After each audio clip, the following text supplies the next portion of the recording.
Hey, ladies and gentlemen, it's a pleasure to have you with us. I have a very special guest in the studio today. Meet Danny Laudick, our mayor of Cedar Falls. Born in Grand Junction, Colorado, Danny moved to Cedar Falls at 2 months of age with his parents and his brother Brian. He resides here in Cedar Falls with his beautiful wife Jessie and their two puppy dogs, Cinnamon and Loki. Danny graduated from Cedar Falls High School. Go Tigers! And went on to attend the University of Northern Iowa. Go Panthers. Yes. Where he earned a degree in business economics. Throughout his career, Danny has worked in economic development through multiple roles and has founded several businesses and community initiatives in the Cedar Valley, including the Cedar Valley Makerspace in Waterloo. I love that. Cedar Valley Strong. Yes. The Black Business and Entrepreneur Accelerator, sweet, and several art murals around Cedar Falls. He was a founder of and previously served as the executive director for Red Cedar, and he continues to serve on several local nonprofit boards and commissions. Cedar Falls, this is a quote from Danny Laudick. Cedar Falls is my home, and we truly do have an incredible amount of opportunity ahead of us, but that opportunity won't happen by accident. I decided to run for office because I know I've been fortunate to work with our business community, our nonprofit community, our city staff, and elected leaders over the years.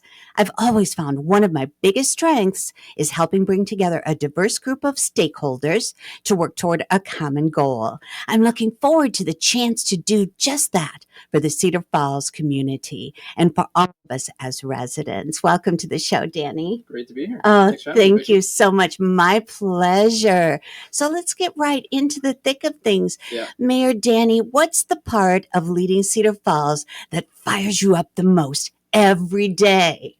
I'd say what I always say about this job is it's very fulfilling because so much of the work you get to do is impactful. Like they're big projects, things are really working on for the community. Yes. And to me, if you're doing the job right, you're also out in the community, you're talking to people, you're helping solve problems. Right. But you're also trying to get a sense of what do people want out of the yes, community. So it's really of trying to take the course. vision everybody has and just work toward it. Beautiful, profoundly beautiful. How about this? We heard there's an exciting community event on the horizon. Can you give us the inside scoop? So I'm guessing you're talking about Ragbri. Yes. So yep, we'll have 10 to 20,000 people coming through town. Are you serious? For those who don't know what Ragbri is, a big state bike ride. Yes. It's the Register's annual. Yes, great bike ride across Iowa. Yep. Yes, that's what it all stands for, the And acronym. So a week-long bike ride all the way across the state. Yes. 40 to 100 miles every day, stopping in the town every night. Right. So we'll be at the stop on Thursday night. And so just an awesome chance to bring close to 20,000 people into our town, give them the experience of Cedar Falls. It'll be in downtown. And so we're going to have, it's a lot of work, planning, logistics. Of course. You're trying to bring 20,000 people in, 50% the size of your town. Oh my gosh, yes. It should be a lot of fun. Wow. And you're not stressed out about it? No, actually most of the team is taking care of that. I don't have to do a whole lot. But I love it. 2 of my sons will be riding in it. Oh, are they? Yes, at least for the one night, the one day. Joshua and Jonathan Smith. Yep. Yeah. So they're I think I'll be riding excited. the day into town. Okay, that's when they're doing it, the Thursday? Yep. Yeah, so you'll all be together with 20,000 others. With 20,000 others. Yes. Okay, if history books wrote about Mayor Danny Laudick, what's the one legacy you want to leave behind in those history books? That's a tough question. Yeah. I would say one thing when I came into this role, one of my big goals is, for a while, 8-10 years, there was a lot of just kind of some infighting and controversy within council, the community. And one of my big goals when I was running was getting people back to working together and just realizing, hey, we're not going to agree on everything. Right. But we have to have a shared vision of where we're going, what are we working toward. Yes. And there's a way to be able to disagree on things, but still move together as a community forward.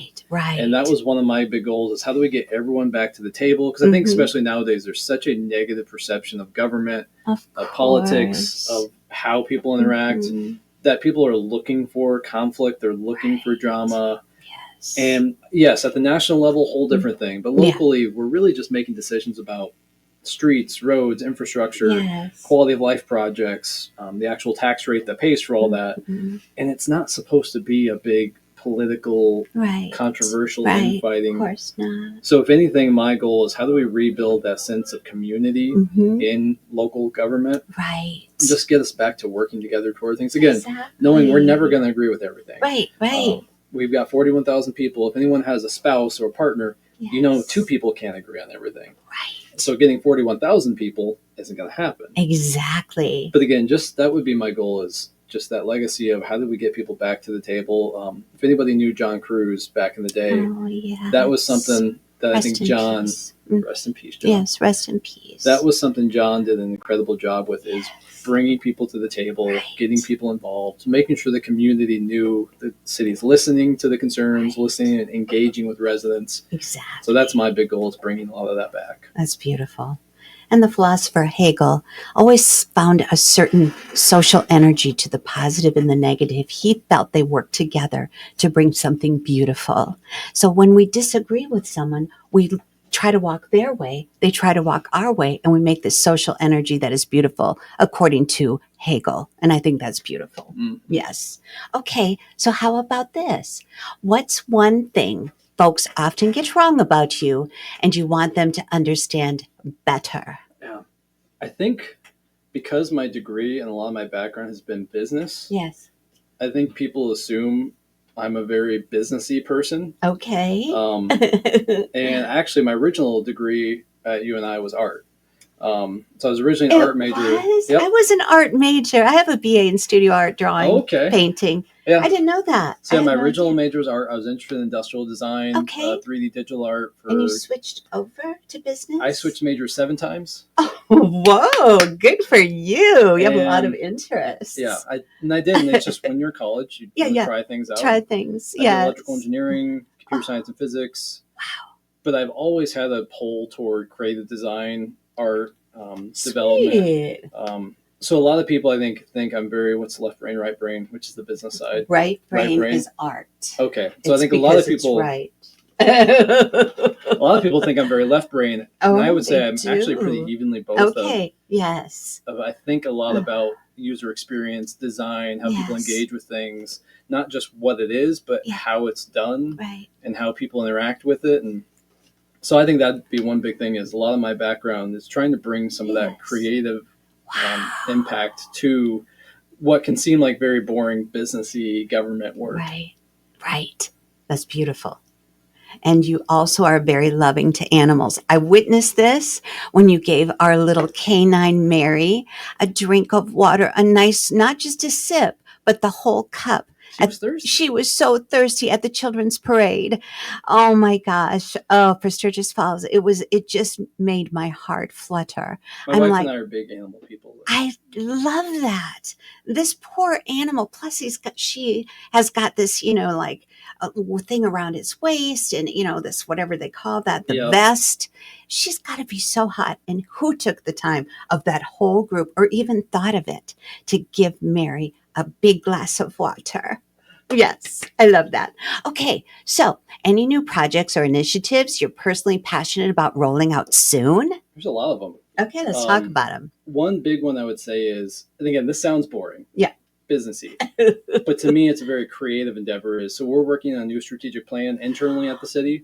And I know in the past, Mayor Cruz had done kind of these 5-year community vision plans, which were very high level and community members committing to doing certain things. This is more of an internal document for the city, but it really lays out for each of our, we did a lot of community input to really ask, what are the big priorities for residents? Sure. Because to me, a big part of our job as elected officials is that alignment between what residents want and what the city's doing. Right. And so we were missing a document there in the middle that kind of helped put in concrete terms, what does the community want, so that we could align specific actionable things.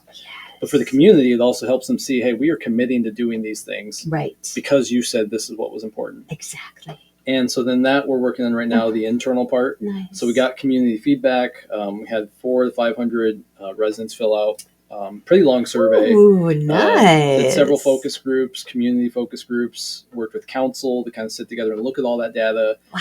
and bucket. So what are the big bucket areas that are priorities? And now we're working on that step of what are specific tasks, timelines, actionable things Yes. that staff is committing to over the next 3 to 5 years that we will be prioritizing to do that, so that we can go back to the community and say, okay, you said these are the priorities. Yes. This is what we're committing Yes. to working toward and reporting back to you on. Right. We heard you. Yep. Yes. And again, people don't really engage with strategic plans. Right. And so I think it's something not many people put much credence in. Sure. But I do think it's critical to help us align what we're doing as a city with what residents want to see. Exactly. So how would you sum up your personal mission as mayor in one sentence? I'll do it as one word, and it's alignment. Ooh, Because yes. that came up a lot when I was campaigning, of just getting people. It's like any business. If you don't have the team working together toward a common goal, Right. you just get this friction of people are pulling this way, people are pulling this way. Right. And there's an old saying that business moves at the speed of trust. Ooh, And if you don't I have like alignment, it. you don't really have Yes. trust because No. you don't feel you're all going in the same direction. Right. So that's been my one goal, is how do we get the community, the elected officials, Mhm. and the city staff all aligned toward what's the common goal and start working toward it. Yes. Profoundly stated. Okay, so who or what has shaped your leadership style the most? That's a tough question, because I did have early on a lot of people ask, who are your mentors? Or who do you?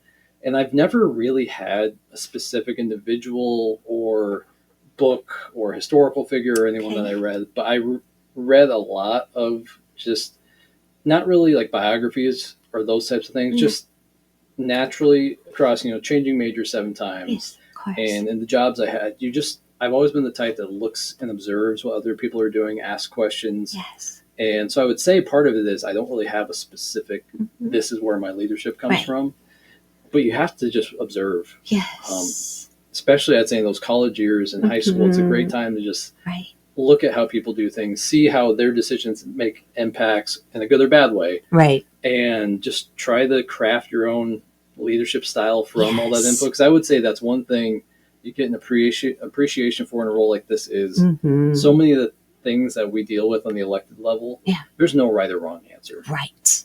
That there's one decision makes these people happy, but not these. Yeah. This decision makes the other people happy, but not these. Exactly. So you're stuck in a lot of these places where, okay, there's no clear indicator of which decision's the right one. Right. And I had a really good friend of mine, don't know if you know her, Gina Weekly. Oh, of course I know her. I love her. So she was just giving me some advice. And one of the things she said is, you just need to pick the principles that you base your decisions on. And at the end of the day, if you have an unclear decision, you just say, does this align with the principles that I have? And if it does, move forward, be confident in the choice, knowing you always need to be willing to admit if you've made the wrong choice, if you get new information. Right. But you just got to know your principles, stick with them. And that takes time to craft what are those principles. Because in these roles, you have to take ownership of your decision. Right. You don't get to say, like, well, it was council that made me do it. Or I was just doing what the community wanted. Like, you make the decision. And you have to take ownership of the fact that it was your decision. Ownership. Wow. So do you have any bucket list goals, whether personal or for the city, that you're chasing? This is a hard one. I can share mine while you're thinking. Yeah, so go ahead. My bucket list goal is to spend 1 month in Paris. Why a month? Because that's how long it will take me to write a full-length biography on Ernest Hemingway. And I will visit every place that he wrote his works as an expatriate. He frequented coffee shops and little pubs and wrote there. That's what I intend to do, because only one other woman has done this. Her name is Mary Dearborn. She did a beautiful job, but most women are scared of Ernest because he was a big game hunter, and they think, oh, Bambi, I can't do this. Well, no, I can do this. So I'll be number 2. I'll be the number 2 woman. Yep. Nice. Yeah. That's a good one. And then, of course, the Eiffel Tower. Gustave Courbet designed it. And do you know how he got the idea? From a family bridge, the Cokerdale Bridge in England, that a family had made. And he said, with the tracery and everything on this bridge, he says, I've got an idea. Thank you, family, for leading me in the right direction. And we now have the Eiffel Tower. Okay, so what? Interesting. Yes. So what are your bucket list items? Yeah, I'll give you a personal one. Okay, Since you let's went go. that route. Let's go. I've always, one of my bucket list items has been to have an art show, like whether it's at a coffee shop, at a gallery. Oh, But the sad thing is, lately I haven't produced any art, that's just all haven't had right. time. But that I was one of my understand. bucket lists, is owning to always having an appreciation for that creative endeavor piece. Yay. And there is something about artwork Oh, I love that you're it. putting in front of the community for Yes. judgment. Right. So much of the artwork, especially when Ooh. you're not producing for a job, for money, Yes. is Right. a very personal endeavor. Exactly. And then to put that in front of people Right. is just a different level Yes. of looking for judgment on something that's Right. very inherently personal. You're allowing yourself to be vulnerable. And that is so important, especially in today's society, I believe. Wow. I used to work for the city, James and Merle Hearst Center for the Arts. I did their marketing for a while and wrote grants, and I loved writing the grants. I know that's weird, but I love doing it. And so here's the deal on that. I think that between you and I, we can make this happen. Okay. A show of your own. Let's do it. Is I have to actually produce some art then. Yeah, that's all right. You can do it. You can get there. Which, to everyone listening, art is a very broad term. Yes. It doesn't just mean paintings. Right. Like, art's a very broad term. Right. So don't feel pigeonholed into yes. what art is. Yes, it can be sculpture. For example, the executive director at the Austin Region Theater, Greg Holt, has a beautiful piece in the first 50. It's a sculpture, and it's found items. You can do anything. It's a beautiful, inspirational piece. It doesn't have to be painting for hours. You can take things and make a found sculpture like Greg did. It's beautiful. And there's a painting right now in the gallery that is of you and your beautiful wife, Jessie. Yes. It's gorgeous. The silhouette of a picture from our wedding. And that was Nancy Barsick, the beautiful educator from Cedar Falls. She was my art teacher. Yes, that's what she told me. In 5th grade, I think she said. Yeah, something like that. Right. Yep. And how she has come full circle now by painting you and your wife on your wedding day. Oh, I love it. So yes, this is what's going to happen. You heard it first here on Vicki Chats. Okay, more questions. What about this? What's a little thing that really grinds your gears? The biggest thing is when people, now this is a broad statement. Okay. I can give examples. Like when people take advantage of others. I hate that. And especially when, say, there's a set of rules to how something works. Yeah. And, and somebody just decides, like, they know the rules, but they're going to take advantage of them knowing they can probably get away with it. Right. It's just nothing more annoying than when people knowingly take advantage of a situation. Yes, exactly. For their own benefit. And really small example, we just recently had a company in the area put up a lot of yard signs around town, like in public right-of-ways, staple them to some light poles, like things that they had to have known were not allowed. Of course. Like, no one goes around thinking you can staple signs to a utility pole. And, exactly.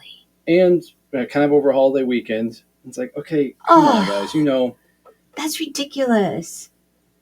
Oh my god! So just little things like that where they knew they shouldn't be doing that. Right. But they also know it'll take some time. Like the city will have to give them a little bit of time to take them all down. And so just encouraging people, don't take advantage of situations. No, don't do it. Is there a fun or surprising story from your childhood that still makes you smile? Surprising story from my childhood. Yeah. Think of a specific one. Of course. This kind of goes with what people might not know about me. So I was actually the fat kid in my grade. So I was in like an elementary school. Every grade has the one kid that's kind of known as being the fat kid in the grade, and that was me.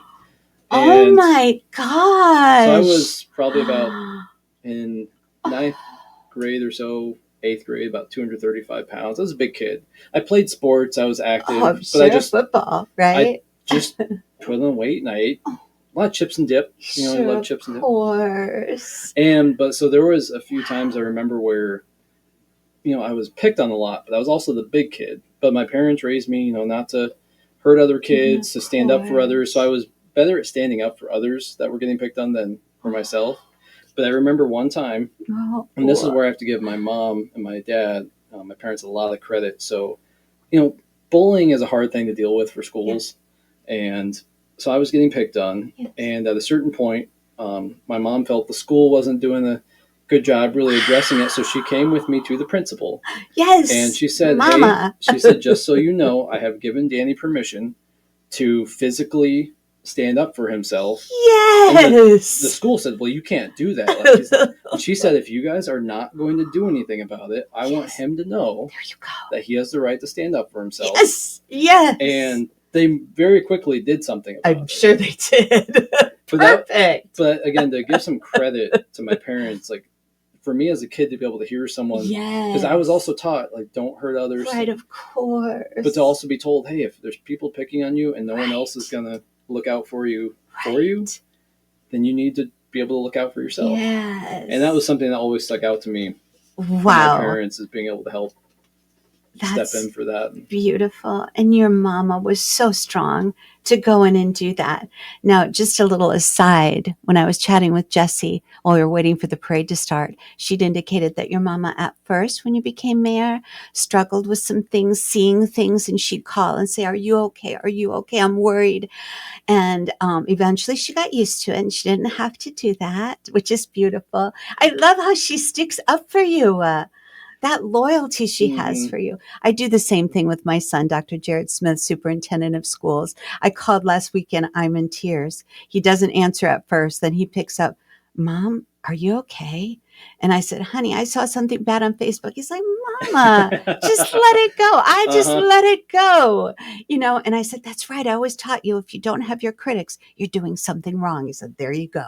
My mom will see stuff posted on Facebook or something. She's like, did you see what so-and-so said? I'm like, nah. There you go. Nah. Or if I did, I mean, you get used to it over time. You just get used to it. You learn to be able to tell what's a genuine concern. Yes. And because I will say, too, that's part of this role is you do have a responsibility to listen to concerns about decisions. Sure. You can't just push off the people that you don't agree with. Yes. And again, there's a way to do that, though, that lets people feel heard. Right.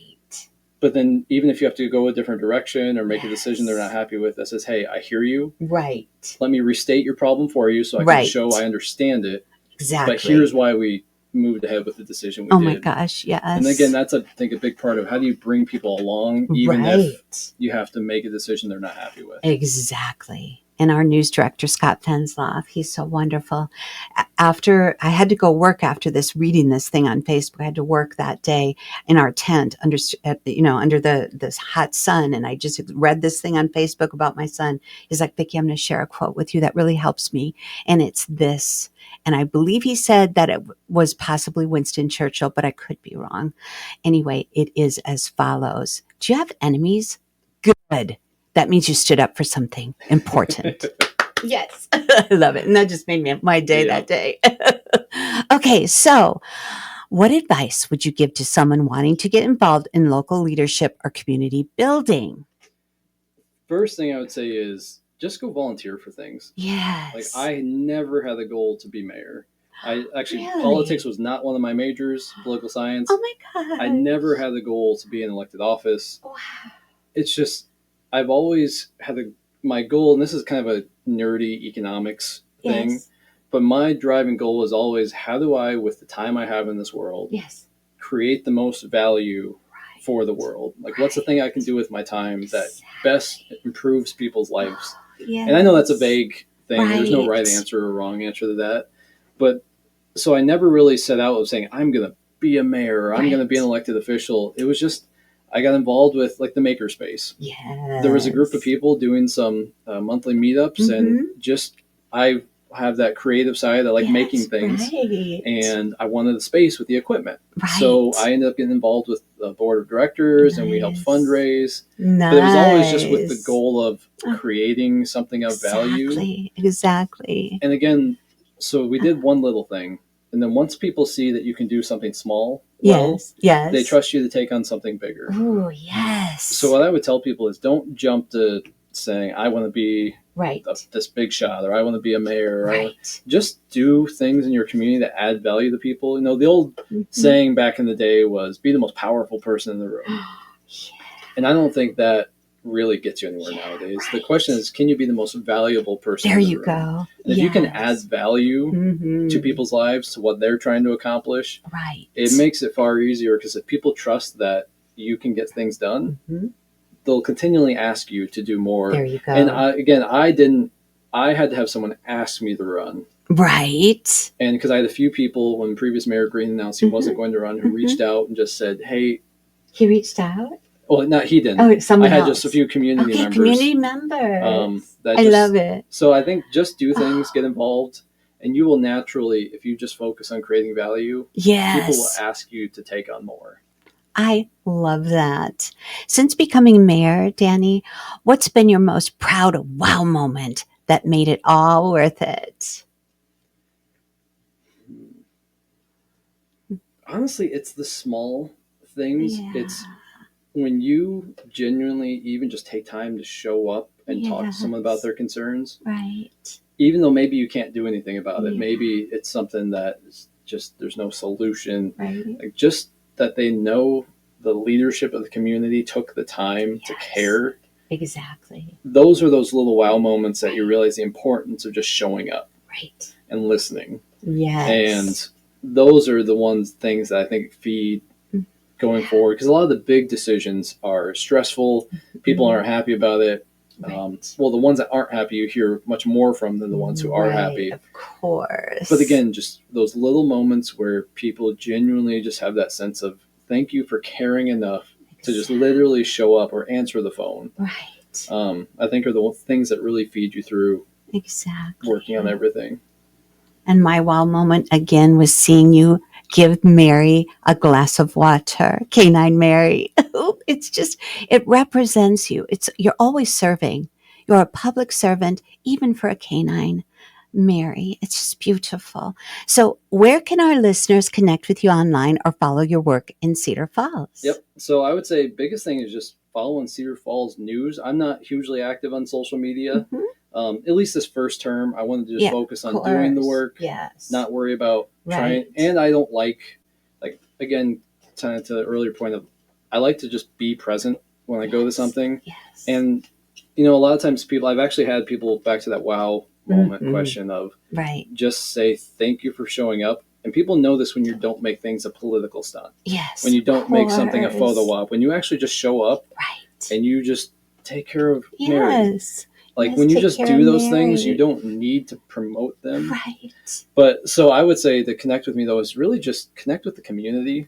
I do have all my information, contact information is on the city website. So my direct phone number and email, which I think a lot of people get surprised. If you call the number, it'll be me who answers if I'm in the office, or I'll get back to you. But I think just calling, stay in touch, send an email, keep up on the city page, because I've always said if I'm doing my job well, it shouldn't be me who gets promoted. It should be the city and the great things we're doing. Right. So I would say just keep up with the city, and that's something I want to do more with the city, is to get the city more engaged with residents. And because at the end of the day, it's not building a persona or a brand for me. Like, yes, I have to, as an elected official, you have to campaign, but I'd rather be known for having done great work and having made people excited about the community than making people excited about me. And so I'd say keep up with the city Facebook page, the city tourism page, see everything that's going on. Otherwise, I do have a Facebook and an Instagram. Again, I haven't posted that much, but and otherwise, to me, if I'm doing my job well, you should see me out at the events. And come out. And you're so approachable. Anyone can just come up and talk to you, and you will engage them in conversation. That is not what I'm used to seeing with public officials. You're so warm and engaging. Thank you for doing that. Of course, I will say the one best and weirdest compliment I get is when people are like, "You're the mayor, but you're just so normal." So normal. And I'm like, "Thank you." Yeah, thank you. I aspire to normalcy. There you go. I love it so much. Any closing thoughts, Danny? No, just encouraging people, again, just get involved with the community. Yes, the community. Again, something that John Cruz, I think, did incredibly well was he engaged people in the community so that people were bought in. Yes. that they felt they had a sense of ownership of their community, but also a sense of responsibility and commitment to the community. Exactly. Because the city can't do everything. You don't want the city to do everything. No. So Sturgis Falls is a good example. The city does not run Sturgis Falls. Right. The city puts in a lot of time for a public safety team, our public works team, making sure the streets are set up, the roads are blocked off. We have pretty much every one of our officers on that weekend, but it comes down to people like Pete Downs. Yes, and that Pete entire Downs organizing group is amazing. And Rosemary Beach for the last Rosemary. 50 years. Yes. It's people like that who make these events happen. So I would say, don't wait. No one needs to give you permission for you to solve a problem or create something in your community. There you go. And honestly, the people that want you to do it don't have time. They don't know you need permission. Now, Right. I know my generation, especially millennials, that's something that research has shown is we need to be asked to do things. Because just generationally, the baby boomer generation was in the leadership roles when we were growing up into it. So we didn't really, we had to be asked to come into those roles. Wow. And so that would be my biggest encouragement as mayor, is giving people permission. You don't need permission to add value and do things in your community. So exactly. You don't need permission. Perfect. And it's Danny Laudick at cedarfalls.com if they do want to email you. Yep, Danny.Laudick. Danny.Laudick. So first dot last name at cedarfalls.com. If they do want to reach out to you. And I'm sure that some of my viewers will love to get in touch with you because you're so engaging. Thank you so much. My pleasure. Ladies and gentlemen, thank you for viewing. It's been a great time with you. Go out and change the world. Thanks, everyone. All right. Thank you.